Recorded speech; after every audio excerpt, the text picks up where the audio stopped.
জুবিন গাৰ্গৰ ন্যায় মানে হ'ব লাগিব অভিযুক্তসকলৰ মৃত্যুদণ্ড। তেওঁ মৃত্যুৰ ফালে ঠেলি দিলে এসোপায়, তেতিয়াহ'লে অভিযুক্তসকলৰ যাৱজ্জীৱন কাৰাদণ্ড।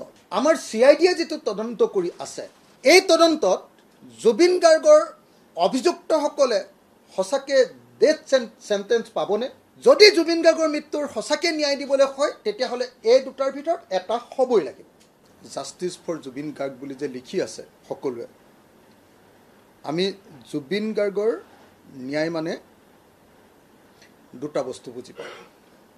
অসমৰ মুখ্যমন্ত্ৰীয়ে যিহেতু এইটো হত্যাকাণ্ড বুলি কৈ থৈছে, গতিকে জুবিন গাৰ্গৰ ন্যায় মানে হ'ব লাগিব অভিযুক্তসকলৰ মৃত্যুদণ্ড। প্ৰত্যেকজন অসমীয়া মানুহে যি জুবিন গাৰ্গৰ মৃত্যুৰ ন্যায় বিচাৰিছে, যি hashtag justice for Zubeen Garg লিখিছে, প্ৰত্যেকজন মানুহৰ এই ন্যায়ৰ অৰ্থটো হ'ল, সংজ্ঞাটো হ'ব লাগে যে যদি হত্যাকাণ্ড হৈছে জুবিন গাৰ্গৰ ওপৰত, তেতিয়াহ'লে তেওঁক মৃত্যুদণ্ড দিব লাগে, ফাঁচী কাঠত ল'ব লাগে বা যাৱজ্জীৱন কাৰাদণ্ড দিব লাগে।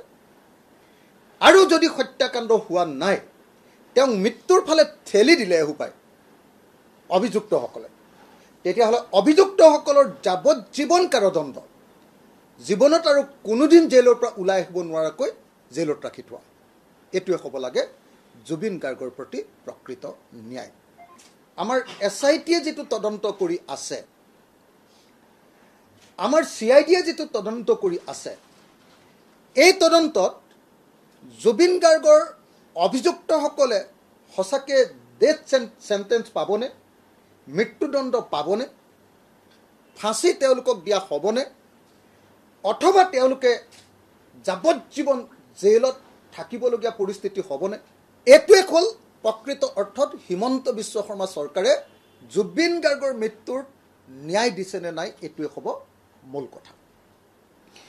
যদি জুবিন গাৰ্গৰ মৃত্যুৰ সঁচাকৈ ন্যায় দিবলৈ হয়, তেতিয়াহ'লে এই দুটাৰ ভিতৰত এটা হ'বই লাগিব।